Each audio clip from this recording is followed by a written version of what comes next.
Welcome to Inner Peace with Dr. Reese, a program that can help you become liberated in the modern world. Now, here's your host, Dr. Kevin W. Reese. All right, today we're going to talk about the centered mind, which is the first C that I revealed in the 7 C's during the seminar. And of course, it's these 7 C's that bring us to the inner peace. And a lot of people, had questions at the seminar, and they look like they some of them got it, some of them look confused. But that's the beauty of this podcast, so that I can dive in deeper, because, man, that seminar went long. It really did. I didn't realize how long it went until I got the video and got to see the time. Mm-hmm. Yeah. And I have Keisha with me, who, if you were at the seminar, introduced me along with Griselle. So I'm happy to have you here, Keisha. Thank you, and I'm glad to be here. It was a long seminar, wasn't it? It was. Actually, I didn't realize how long it was because I wasn't really paying attention at the time. It was 2 hours. Wow. Not including you and Griselle in the beginning. Wow. And the Q&A at the end. Okay. It was just 2 hours me talking. Wow. Yeah. I didn't know that it was that long. Yeah. It didn't seem like it was that long until I was aiming for an hour, but it didn't work out. It didn't work out that way. But it's just so much info, and that's why there needs to be a book. Mm-hmm. That's why there needs to be a book, and that's why there's this podcast. It's too much info. It's all this ancient knowledge that Westerners just aren't really aware of, Or not ready for. No. Mm-hmm. But people are starting to open up to it. A little bit, yeah. You hear the word mindfulness a lot now. Mm-hmm. That's starting to go around, even in the hospitals. Oh, yeah. You're a career nurse. Yes. You hear the term mindfulness, right? Yes, I do. That's Eastern. Mm. That's Buddhism. Mm-hmm. And so just these little changes, they're starting to happen slowly but surely. Yeah. But today it's about the centered mind. And the thing about the centered mind is, this is just my term. The whole goal of the centered mind is not to think of the past and not to fantasize of the future. Yeah. It's to stay in the center. And the center represents the present moment. Mm-hmm. So right now we're in a room with 2 microphones, and you can hear the clock ticking. and that's it. Right? Yeah. Like, what happened to you at 14 is irrelevant right now. Right. And what you have to do tomorrow should be irrelevant right now. Right. We're just here in this moment, and it's all that matters. And there's nothing wrong. Right. There's no tornado coming. Nothing's on fire. There's no real stress. Right. And that's what people need to realize, is when they're all stressed out. You may have remembered me saying this back when you were a client back in the day. Feels like forever ago. But back in the day. But people would always come to me and be like, "Oh, I'm stressed," and I'd be like, "Is a lion chasing you?" They'd be like, "What are you talking about?" No, of course a lion's not chasing me. Well, then you're not stressed. Yeah. If your survival isn't threatened, you're not really stressed. Right. You're creating it with your mind. Mm-hmm. And usually that's going into the future and fantasizing. Mm-hmm. And so I call these the 3 A's. We want to stay away from the 3 A's. And that's assumptions, analyzing, and acting. Wow. And I use the term acting, same thing as fantasizing. Same thing. When you start visualizing yourself in a situation that never happened before, that's acting. You're acting out a situation in your head that will probably never happen, right? Assuming, you know what they say about that, right? You're an ass. Isn't that the saying? Or it's whatever? Like you make an ass out of you and me. Right. Yep. And that's exactly it. You're guessing. You're predicting. We see this in relationships. Yes. When there's a envious spouse with a lack of self-confidence, and they're always accusing the other person. Right. Like, I know you stayed late from work because you were with her. You were with her. You know, we just don't want to go. We just don't want to assume. Right. Because there's no truth in it. No. There's no truth in it. Mm-hmm. And analyzing. Some people call it internalizing. Mm-hmm. There's nothing to analyze. Mm. Right? It's like when we get into the car and leave today, Mm-hmm. there's no reason to analyze what we said on these microphones. No. They already happened. They already happened. There's They're in the nothing you past. can do to change it. It's that's just it. Right. Right? Yep. You know, you go on a hot first date. You can't analyze it. Like, you have a job interview. You can't analyze it. But we all know that we do. Like, you know, that's part of our nature, is something that we're conditioned Conditioned is the to word. do. Yes. Socially conditioned to do. engineered. Mm-hmm. If we stay in the centered mind, Mm-hmm. then all of this nonsense goes away. Mm. Because when you leave the so-called job interview, I mean, you can have a quick thought. Mm-hmm. Did I do good or did I not do good? Right. Maybe I can do this better next time. Boom. Done. Done. Mm-hmm. It took all of 60 seconds to analyze it and just be done. It's Right. over. You get a call, you get a call. You don't, you don't. Mm-hmm. It's over. You hop in the car, you go home. There's nothing to analyze. You know? There's something that you had said to me Mm-hmm. when I was a client of yours. Mhm. First off, you said there was something that I was going through, and Mhm. I was telling you that there was a discussion that was being done to me over and over again. And you said, tell that person that you do not need to see the instant replay. Yeah, there it is. The instant replay. You don't need the instant replay. Right. You already know what happened. You already know what happened. Yeah. Yep.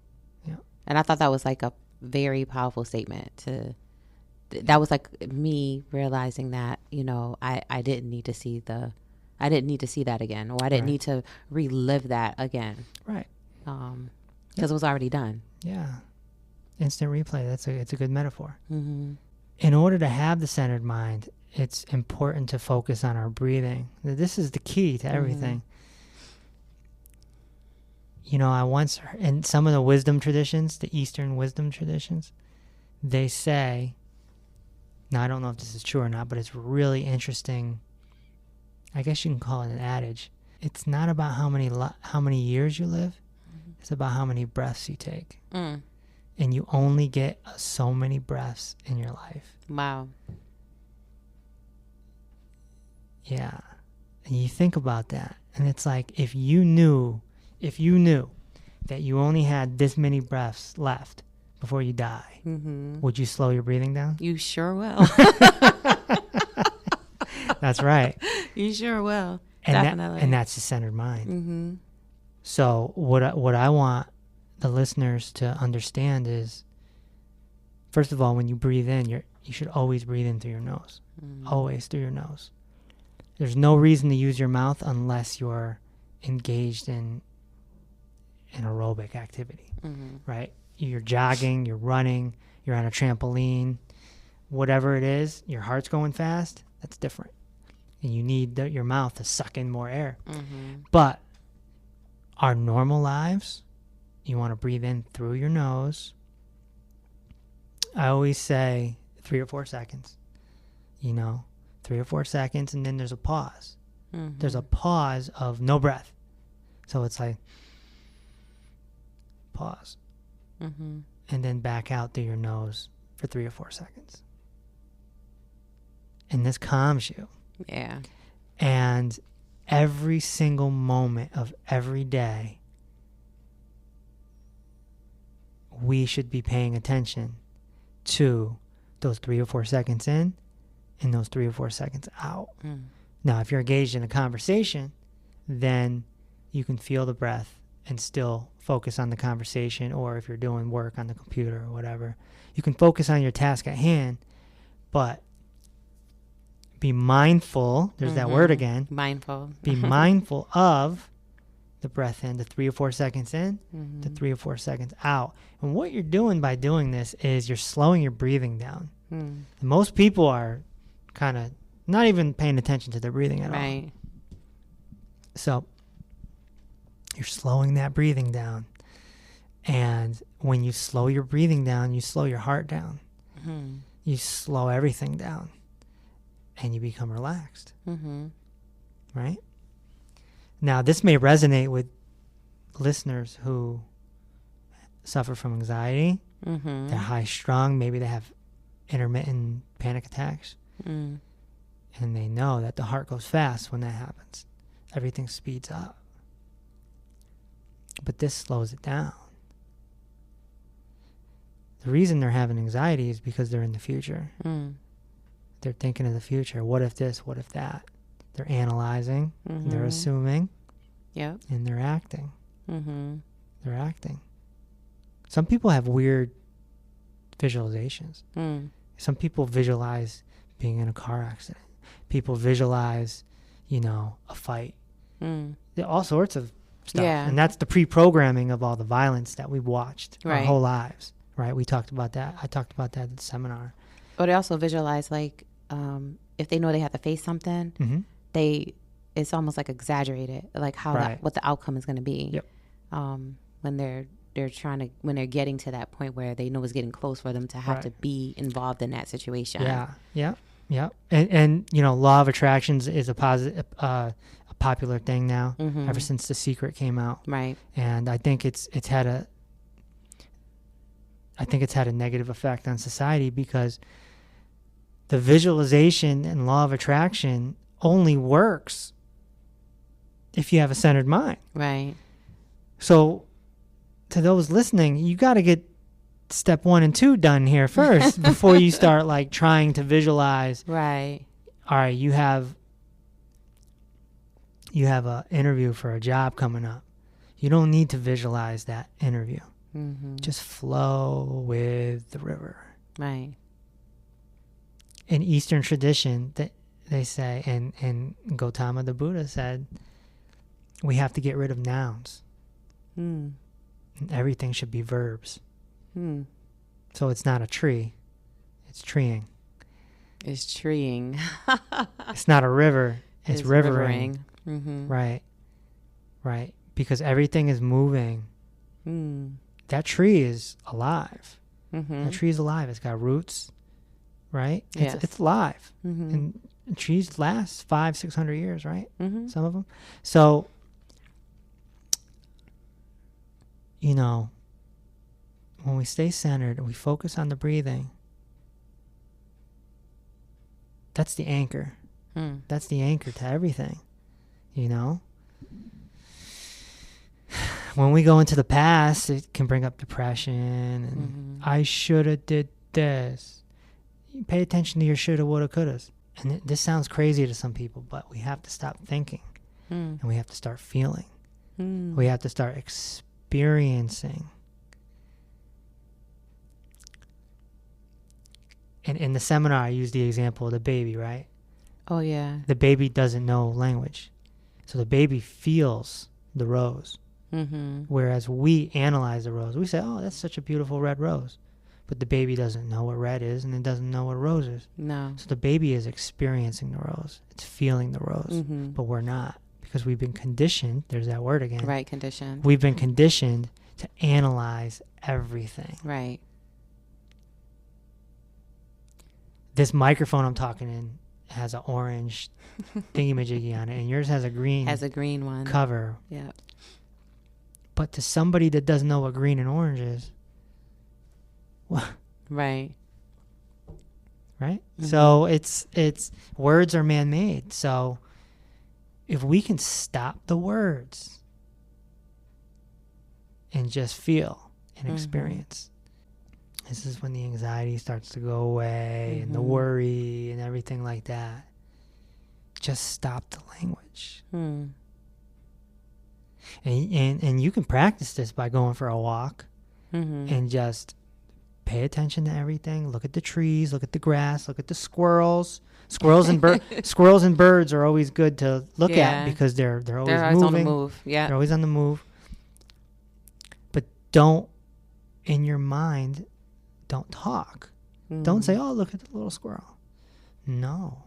Just look at it and experience it. Just experience it without talking. And when I say talking, I'm talking about in your head too. No. Because we talk in our head. Yep, we do. And you notice when I asked the crowd, a lot of people didn't want to raise their hand, right? Right. They're like, I don't know if I want to raise my hand. Like, I know you all talk in your head. Come on. Yep. We all talk in our head because we've been conditioned to. Mm-hmm. Right? So, dogs don't talk in their head. If you ever observe a dog, the dog is just experiencing and feeling. Mm. There's emotions there, Mm-hmm. but there's no language. Mm. It doesn't know what you're saying. It knows your tone. If you say sit, give me paw, it knows what you mean because of the tone. Because of the tone. Or if you put your hand out. Put your hand out, your motion. Right. This is why dogs don't usually care. It's so funny. People get dogs because they want someone to care, and the dog don't care. It's true. Your dog could love you to itty bitty pieces, and you love your dog to itty bitty pieces, and then you break your leg. Dog don't care. It really doesn't. Right. It wants its food. It wants its food. It its wants water. to play. Mm-hmm. That's it. And I'm not saying that we should stop caring about each other, but the dog's kind of got the right idea. It's not thinking language. They do visualize, because some of them have bad dreams and stuff. Those are visualizations. We can start by letting the language go, and you'll still have some visualizations. That's fine. Worry about that later. Just let the language go. If you're on a walk and you see squirrels and you start talking to yourself in your head and say, oh, look at the squirrel, you can recognize that and say, oh, I'm talking, let me stop. And you can stop. And then when you stop talking in your head, see how long you can go. Now, there's some ways to do this. I was going to say, because even when you're even trying to be in silent within yourself, you still, your mind tends to trail off anyways, and you start thinking about stuff. Right. Because that's what I have a hard time doing that. I try to be quiet and just being myself, and it's tough. Right. So one of the ways to do it is by holding your breath. But then you're thinking about holding your breath. There are people that do exercises where they do heavy activity and then they jump in the pool and they're forced to hold their breath underwater. You're not really thinking. Calm, cool, and collective. Think about divers in the ocean. They have no choice but to be calm, cool, and collective because there's no oxygen. So they need to be calm and cool to get back up. Yeah. Or they're in trouble. Yeah. Right? Yeah. Got to stay calm, cool, and collective. I would think an astronaut has to do the same. So a lion tamer has to stay calm, cool, and collective. An NFL quarterback has to stay calm, cool, and collective. Don't think, just react, just feel. It takes a lot of practice. You got to find the gaps in between the thinking. So in between the 5 thoughts that you have in 5 minutes, it's like shoom, shoom, shoom, shoom, up and down and up and down. Right. There's gaps in between. If we observe this, if we witness this, just pay attention to it, and we'll see that there's gaps in between those thoughts. So one thought is about your dog, the next thought is about the meeting you have next week, and then the next thought is about what happened to you when you were 14. And there's gaps in between. Yeah. The gaps is where you are, your natural self. Okay. Yeah. Because if you were never taught language, you wouldn't be thinking. True. Yeah. You would only visualize. And feel. And feel. Right. You still have emotions. You still get angry. You still get sad. But as we go through the 7 C's, we'll lose the anger and the fear and all that. But that's another podcast for another day. But there's these gaps. And if we pay attention to them, we'll find them. You start paying attention, you'll see the gaps. And it's in those gaps where you have this relaxation. And of course, the best way to do this, the best way to recondition yourself is through the art, through the science, through the state of meditation. That's right, meditation. And meditation is like, I'll use myself as an example. I mean, I started meditating a long time ago. The first, I'd say 3 years were, it felt like a chore. I felt like a chore. I didn't really know what I was getting out of it. I knew I was relaxing myself. Right. But it wasn't until I started diving into the teachings, the Eastern teachings, that I started understanding and then started being able to observe my thoughts and the way my mind's working. And that's really what meditation is. It's a workout for your mind in the sense of you're trying to reach nothingness. That's the whole goal of meditation, is to reach nothingness, to completely empty yourself. And one of my teachers say, become a hollow bamboo. And we don't have bamboos around here. No. But, so I'll say, become an empty cup. You just become an empty cup. There's nothing in it. You just empty yourself and get to the point where your thoughts are gone. And when we meditate, especially if you're a beginner, your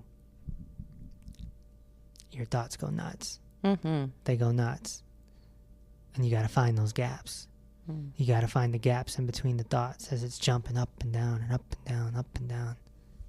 And don't judge your thoughts. Don't judge them. Don't be mad that you're having a perverted thought or something. Or you're thinking about being a millionaire or whatever it is. Don't judge it. Just let it go. Move on to the next.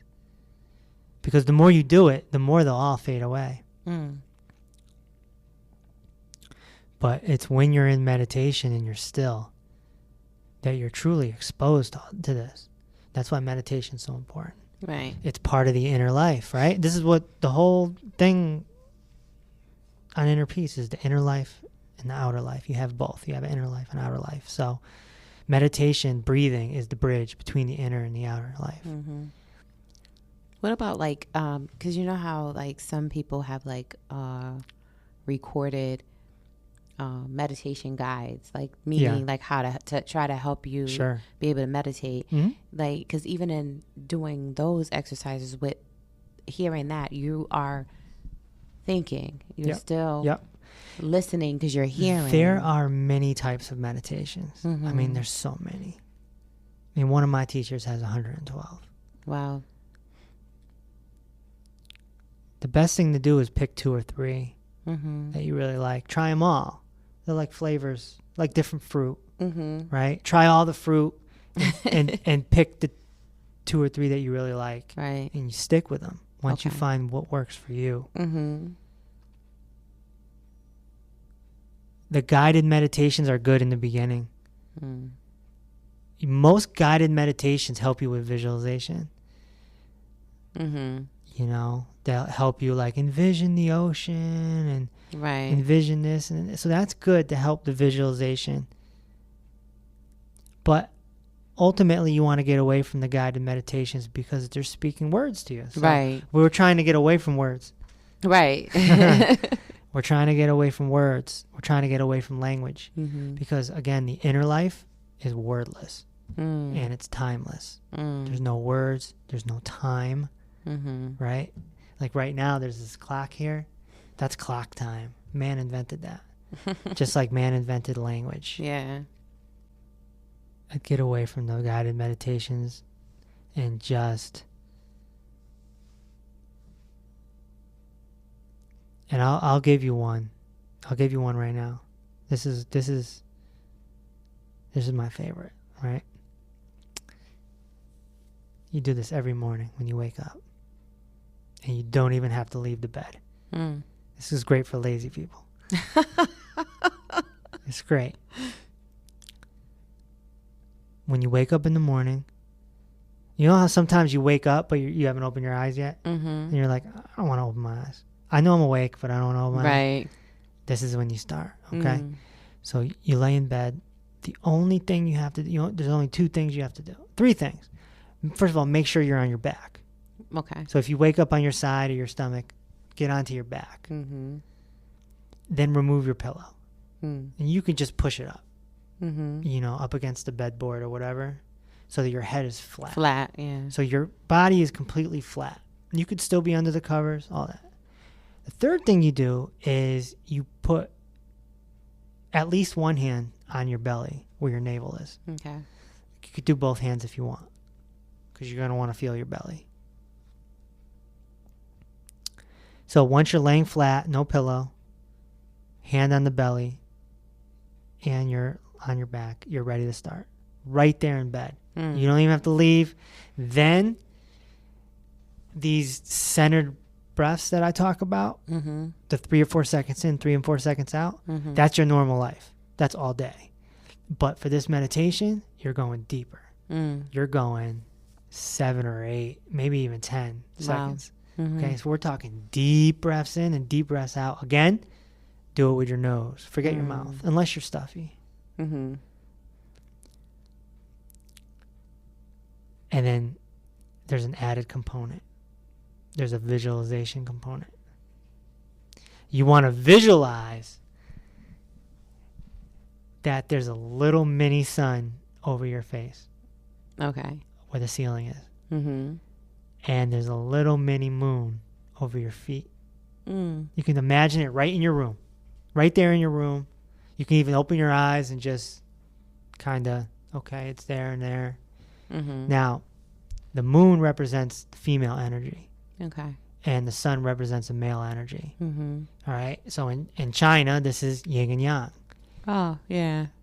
So now, once you know that there's a little mini sun above you and there's a little mini moon above your feet, now you can begin. When you breathe in, you visualize the sun's light coming through your face. Okay. So when I say your face, I mean, your holes, your eyes, Right. your nostrils, and your mouth. Even though your mouth may not be open, just imagine it coming right through your face. And it's a warm golden light from the sun. And everyone can visualize this because everyone's felt the sun before. Right. Everybody knows what the sun feels like. And it's warm. Yeah. You let that go in and you visualize it slowly coming down your body, in your chest, down into your stomach. And it's swirling in your stomach. Now it's time to breathe out, right? Yes. You keep that in your stomach, and then you visualize the moon shooting down more of a black kind of smoke. And the black smoke goes in through your feet and comes up into your tummy. And now you have the black smoke and the golden light both in your stomach. Swirling. Yin and yang, swirling. And then it's time to get more light because you're about to inhale again.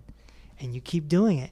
So for anyone listening right now, just imagine it's like a seesaw, right? So one substance is coming in through your face and the other substance is coming in through your feet, and they're meeting in the middle in your tummy. And it's coming in, and then this one's coming out, and it's like you're on your seesaw. Yeah. And you keep visualizing this, breathing. And what happens is, because you're visualizing, there's really no room for thoughts. So Because that's all you're... Right. Because when you're visualizing, that's what you're seeing. Right. So now the thoughts... So you're not even thinking about anything else but... no, what happened... you're not really thinking because you're visualizing, yeah. What will happen is thoughts will still come, and they'll screw up your visualization. Yeah. Because you're so right, you're conditioned. so conditioned to... Yeah. And you just simply push it away and start over and keep going. You don't even have to leave the bed. How cool is this? You will lose track of time. You will sit there. You will lay there for an entire hour after you get used to it. Wow. And you will be so relaxed. And don't be surprised if you have these sensations of wanting to stretch, because the tiredness will come through, and you'll just, and let it happen. Don't repress. Stop your visualization, stop your breathing, and just stretch like a wild ape. Just don't repress it, you know what I mean? Just and then come back to come back to it. This is so important, because in most cases, how are we going to die? You used to work in hospice. Yes. How do people die? In what position? Lying on their back. Lying on their back. So this meditation is going to come in handy when it's time to die. I remember a woman that I had to go see. They said that she was actually actively dying, and she never used morphine. She never used Ativan, because they use that stuff to when they're actively dying, if they're having uncontrolled symptoms of pain and breathing. So this numbs the pain. Right. Yeah. But this woman didn't want any of that. She didn't.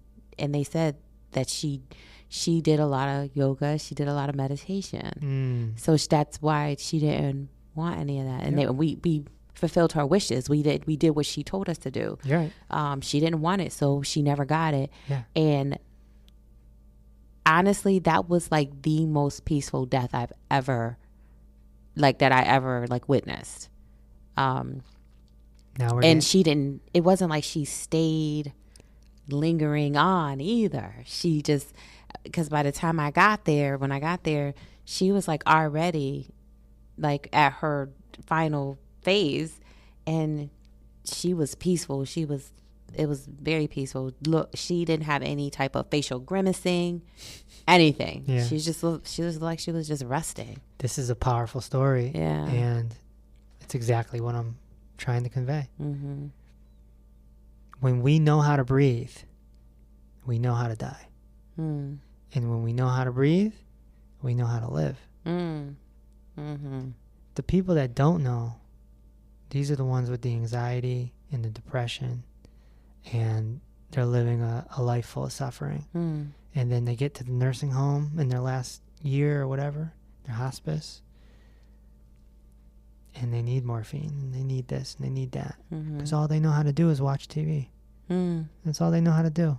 Watch TV and play cards. And watching TV in itself brings on anxiety. Exactly. Because it's furthering the conditioning of violence, perversions. These are all, we're not naturally violent. We're not naturally perverted. No. This is like learned. Embedded in us. Yeah. You know? And so it's a powerful story, Keisha. One of my teachers, I just read his book about 6 months ago. Powerful book. I recommend everyone reads it. It's called Walking Each Other Home by Ram Dass. And, you know, it's all about dying. And he worked with the dying for many years. But he's 88 now. And so he's on his way there. And he talks about his death and how he wants to die. And he's got it all mapped out. He's like, I don't want anyone in the room. He's like, I just want a picture of my guru. And I'm just going to meditate, and I'm just going to fade away. That's when you're at peace. Right. Right. Like you're at peace with dying. Yes. You're like, okay, I'm going to die. I'm good. But that's why at the seminar, that's why I made that joke. I was like, I tricked you. This seminar is really about dying. Right. It's a bait and switch, because inner peace it correlates with it. You want to die a peaceful death. Yes. Even if the worst circumstance happens to you. Right. And it's a car accident or a fire. Even then, your meditation will help you. It will help you. There's so many ancient secrets with breathing. I mean, it's ridiculous. ridiculous. A whole new podcast could be done off of that alone. The Tibetan yogis in the Himalayas, they do a meditation called Tumo. Okay, they go out in the ice and they meditate with no jackets, none of that. It's so powerful that they have contests where an instructor will give them wet blankets and put the wet blankets over them, and the contest is who can dry the blankets. Wow. By creating heat in their body. So in other words, they know the ancient breathing techniques to enhance heat in their body, which means they can go out in the winter with their underwear on. They can lay in snow. This is something Western society they're just very ignorant to. This is taught in Tibet. It's like the curriculum. You know what I mean? Like you got little 12-year-olds who know how to heat their body up. Wow. You know? Again, that's why I made the joke at the seminar. I said, you Western kids go in timeout when they're bad. You can't put a little Indian guy. You can't put a little Indian boy in timeout. No. You say he'll go off and meditate somewhere. Yeah, meditate, levitate. Levitate. You can't do it. and if there's ever an example of the difference in our societies, that's a really good one. Yeah. So breathing is really important. This exercise that I just told the listeners and you, Keisha, is a great exercise to start with, and it's in bed. So this is going to come in handy your whole life. You don't even got to leave the bed. And you can do it at night too. You can do it at night too. The thing with meditation is people treat it like a chore. And they think they have to go sit in the corner and do it. You don't. You should be meditating all day. All day. All day. Yeah.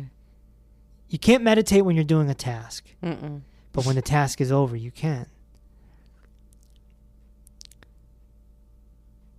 Again, our normal breathing should be 3 or 4 seconds in the nose, 3 or 4 seconds out the nose with a pause in between.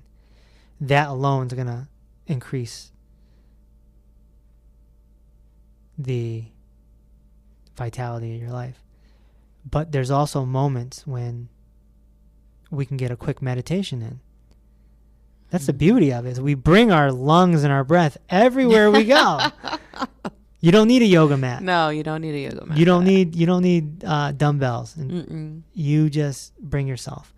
And so let's say you have to wash the car and clean the car. So you spend an hour cleaning your car on a Saturday afternoon, and then you wash it. Afterwards, you can lean up against your car, close your eyes, and focus on your breathing and stop your thoughts and meditate for 3 minutes. You know? I find myself having to do that when I'm at work. Because of, especially when something is, I feel, you know how you feel the tension aggravated. Rising. Yes. And so I'm like, okay, I have to say, okay, Keisha, stop for a minute. Right. You know? Yeah. And then I stop, and then I pause for a minute, and then I kind of like, I do close my eyes for a minute, and then I start breathing, and then I'm like, okay, I'm ready to get back to this. You know, because it's like, I need that minute to calm down. Center yourself. Yeah. That's why I like the word centered. Yeah. To center yourself. Yeah. And if you don't go into the past or the future, you're going to stay centered. Yeah. Because I noticed that, because I'm doing that now, because I learned how to do that now, I learned that, like, when work is not as bad as I think it is. Like, you know what I mean? It's not as bad.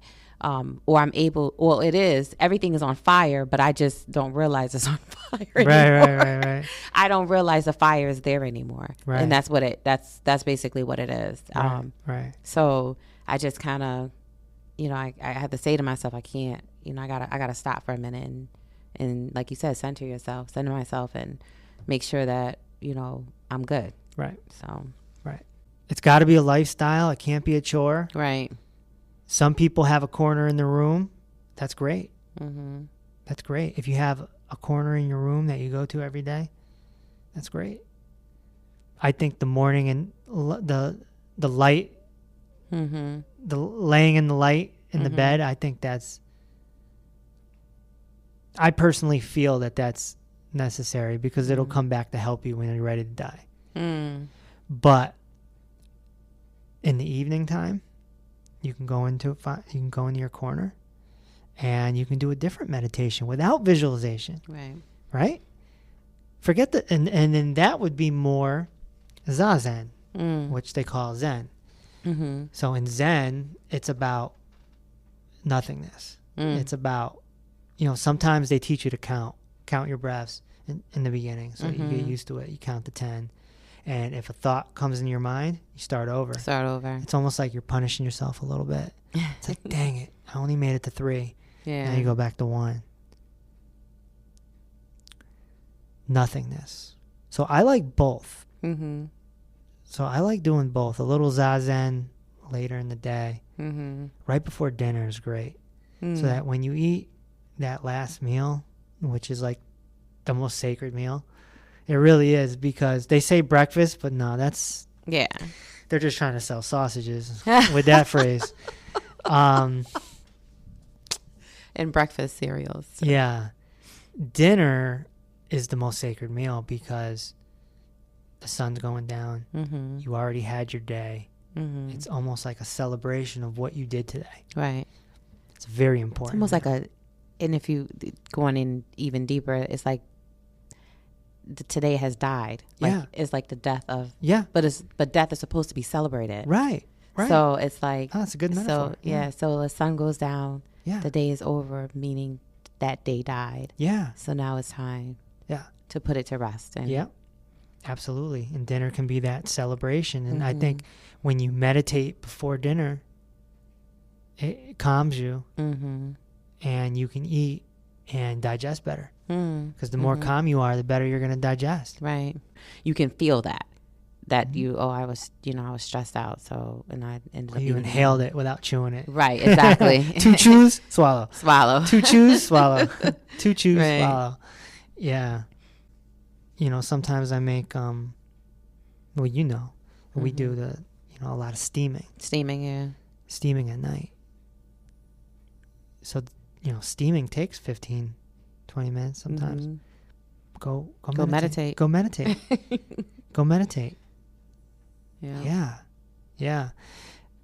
And then you can meditate before bed. You can do that the laying in light meditation right in bed. There's so many types of meditations. There really are a lot. Helps me rest better at night. When I meditate right before, like when I'm laying in the bed and I'm getting ready to go to sleep and go to bed,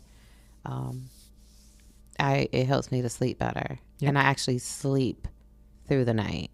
Like I used to wake up in the middle of the night constantly. Yeah.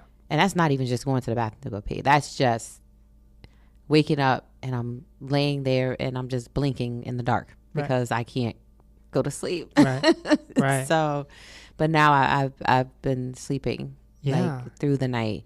I mean, I get up at 4 a.m., but sleeping, the only thing that stops sleep is pain or a restless mind. Yeah. What else would stop it? Right. There's nothing else other than that. So if you can't stop your mind from going into the past or the future, it's hard to sleep. Yeah. That's why so many people put the TV on, because the TV distracts them, and then they can fall asleep. But they don't realize that it doesn't, that's not really helpful for them either. Like, because because while they're sleeping, and the TV's on, Right. their mind is still working. Right. They'd be better off doing like an audiobook, Mm-hmm. you know? Mm-hmm. Get Audible. Mm. Put on an audiobook with, you know, spiritual teachings or something. Mm-hmm. You know, set the timer for 2 hours Mm-hmm. and just coast. But eventually, it depends on if you live alone or not, too. I mean, if you live alone, you want to get to a point where you're not using anything. Right. You're laying down and you're out. Mm-hmm. If you live with other people, you know, you may have to put on the Audible book, Right. because you're trying to block out noise or whatever the case is. So that's the advantage of living alone. But the point that I want to make is that when you meditate, when you have a centered mind, when you're relaxed, like your lifestyle is relaxed, Mm-hmm. you sleep better. Yeah. And it's not just falling asleep, it's the quality of sleep. Yeah. And one of my teachers says, when you get to a certain point, a high level, dreaming is gone. There's no more dreaming, because there's no repression. No. Yeah. And our dreams are usually repression. Mm-hmm. You know, you ever have a dream, you wake up and you're like, what was that all about? Mm-hmm. And you're like thinking about a person that you're kind of upset with or something, Mm-hmm. right? You had a dream about them. You're mad. Yeah. You know, you've repressed that. Mm-hmm. You've repressed that. So that's why we need catharsis. That's a few C's down of the 7 C's. But that's another podcast for another day. Meditation is about becoming nothing. Mm. And the word nothing is significant because it's broken up into no thing. And that goes back to what I said earlier about getting rid of nouns. Yeah. No thing. So this isn't the microphone. It's microphoning. We're doing something. Yeah. And so when we empty the cup, we can fill it back up with consciousness and awareness. Mm-hmm. And there's no thinking with consciousness and awareness. There's no thinking. And that's an absolute fact, because we know that because of the baby and the dog. Yeah. They don't know language. So they're only using consciousness and awareness. That's it. It's a powerful thing. We gotta stop yakking to ourselves in our head. We're yakking all day. Yep. We're talking to ourselves. The only time you need to talk to yourself is when you're solving a problem. That's it. You're solving a problem. You have, how old is your oldest son? He's 21. 21. Okay. So there's all sorts of trouble a 21-year-old can get into. So let's say you don't know where he is on a Friday night and it's like 3 a.m, right? You have a problem on your hands. Yeah. Talk it out with yourself. Yeah. That's yeah. where it comes in. Yeah. That's where it comes in. When you have to solve a problem. Where could he be? What is he doing? Okay. Is he at this person's house? Is he at that person's house? Could he be here? Should I call the cops? That's solving a problem. Flat tire on the side of the road. You got to do some thinking. Figure out what you're going to do. Are you going to change it? Are you going to call AAA? What are you going to do? Right. This is where thinking comes in. When you're trying to problem solve. Yeah. Okay. Yeah. That's it. Not thinking about stuff that from the past, or thinking stuff that you're worried about that's going to happen, that you think is going to happen. Nope. So basically, we're supposed to live in the moment. We'll live in the moment, centered mind. We don't even remember the past that well. That's what's funny about it. It's like a dream. Do you remember you came to one of my early seminars? It's probably back in 2013. It was at the Conduit Center in East Hartford. I ran across a picture from that event, and I didn't remember the event. Just little bits and pieces. I remember making juice, and we had like a toast in the back or something. But it was a 4 or 5 hour event. Yeah. Right? I was talking for a long time. Yeah. But I don't remember the details to that event. And when you, in hindsight, how many events have happened in your life where you only remember like bits and pieces. Yeah. You don't remember everything that happened. Right? You Right. ever have somebody come up to you and be like, you remember when blah, blah, blah? And you're Right, like, and no, I'm I no. don't. No, I don't remember It that. happens to me all the time. Yeah. Even with friends that I've been friends with for 30 years. You remember when we did this? I'm like, no, I don't. And then maybe the memory comes flooding back. It's just like when people now, they ask me, nurses who I graduated with, do you remember the day at Penning, X, Y, and Z, blah, blah, blah? That was only in 2006. Right. And I'm like, no, I don't remember that. Like, I don't even remember. I actually gave the graduation speech at the Penning. Ask me what I said in that speech. I remember certain things that I said. Right. But to sit there and say, do I remember the entire speech? I do not remember the entire speech. But you know what? I bet you the next day you did. Yeah. I bet you the next day you remembered and you felt it. And you felt good about it. Yeah. And you felt important and you experienced it. Honestly, I got married in August of last year and don't really remember my vows. See? Because we did it off the top of our heads. Like Right. we just lived in the moment. There you go. Aha! We lived in the moment and we just said our vows. Like Right. we didn't even write them. We just spoke to each other. Right. And I can't even tell you what I said. See? Now, think about what it's going to be like laying on that bed in your last few days. You think you're going to be able to remember your whole life? No. No. Of course not. It's like a dream. You have to live in the moment. It's like a dream. Yeah. It's like a dream and it goes fast. It goes fast. They say age is just a number. It's true. I mean, you ripen like a piece of fruit is what happens. Turning like a brown banana, right? Yeah, when you're in your 70s, you're that brown You're banana. that brown banana. That's right. And it's going to come fast. But we can slow it down with the meditation and with the centered mind, with the breathing. Every day you want to be conscious of your breathing. Every day, not just when you sit down for meditation, not just when you're laying down for meditation, when you're driving, when you're sitting there at work, when you're walking up the stairs. You want to be conscious that you're walking up the stairs. Right. How many of us are in a daydream? We're zombies. Our whole society is zombies, daydreaming in a dream. And what's up with this new slang word that they use over the last few years called woke? He's woke. Oh, woke. Yeah. Woke. They're using woke as a symbol of somebody who has knowledge. Right. They're not using woke as somebody who's awake. Who's awake. Yeah. Because how can you be woke and still in daydream? Yeah. It's an oxymoron. It doesn't make any sense. No, it doesn't make any sense. In order to truly be woke, quotes, air quotes, you have to stop daydreaming. That means you have to stop assuming. You have to stop acting. And you have to stop analyzing. And you have to be in the moment. That's when you're awake. Yeah. That's when you're awake, truly awake, when you can go on a walk, or even when we get out of here and walk to our car. To be truly awake, to be able to scour the parking lot and see what's going on.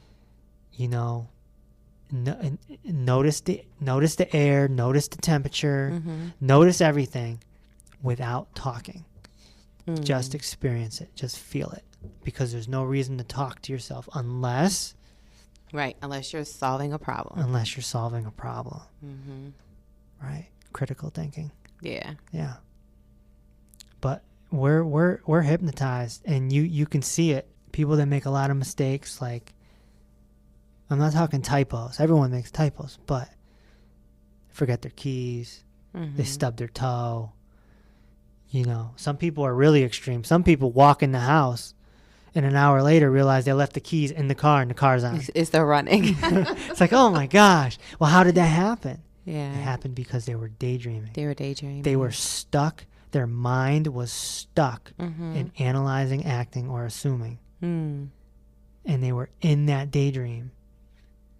And they automatically, like a robot, mechanically got out of the car, walked in the house, got something to eat, sat down, turned on the TV. Wasn't even conscious the whole time. Yeah. At all. Because that's what they do routinely. Yeah. Because they're conditioned. It's automatic. It's automatic. Automatic. You'll see it. You'll see it. Go into a city, go downtown and just people watch. Go to a mall. Go to a mall and people watch, and you'll see a lot of asleep people. Wow. Yeah. And the same people who are saying that they're quote unquote woke are very much asleep. Very much asleep.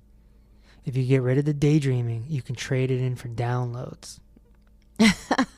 I call them divine downloads. Because when you're in the moment and you're present and you're not distracted by your thinking, your daydreaming, things come to you. You know, I call them downloads. Some people call them whatever. You can call them whatever you want. It's just words. But you'll get little flashes of, we'll call it intuition. Little flashes of something. Something may come to you that it may last, 3-4 seconds. And you're like, oh, all right, yeah, I'll take care of that tomorrow. Yeah.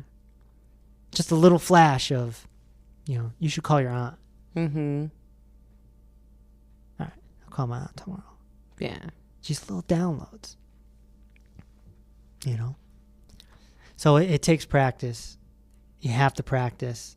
If you want to be an NBA player, you have to practice. It's all about practice. This is why we call it the inner peace practice. You down with IPP? Yeah, you know me.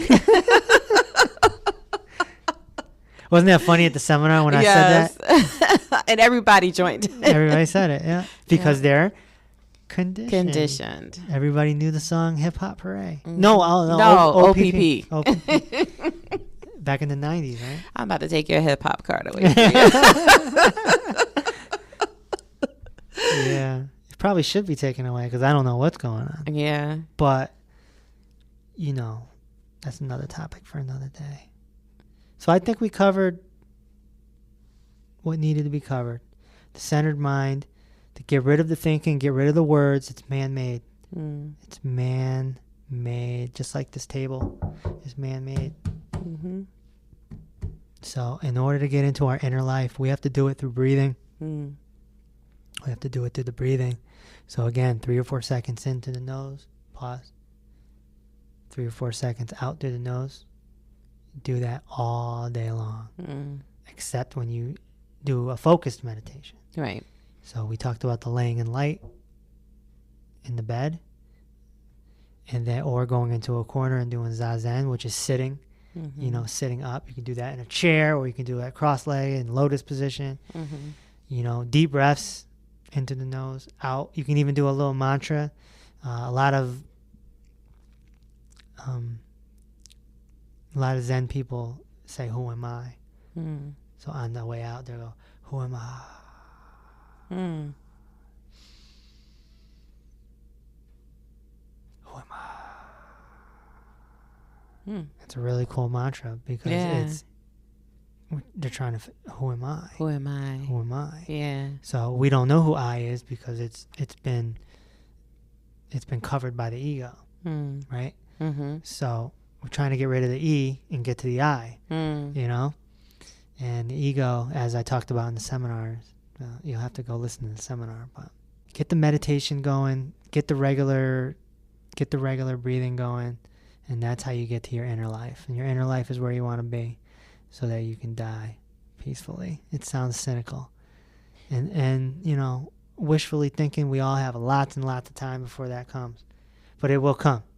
It will come. And it will happen fast. It's going to happen fast. Before you even know it. You'll be laying on that bed like, all right. Well, this is it. All right. You might as well get your breathing right. Might as well get your breathing right then. You might as well get it right now so that you're ready for then. Ready for then. Yeah. That's what it's all about. So, all right. So that's this podcast. You can go to drreese.com. That's doctor spelt out, to get in touch with these podcasts. I have them all listed.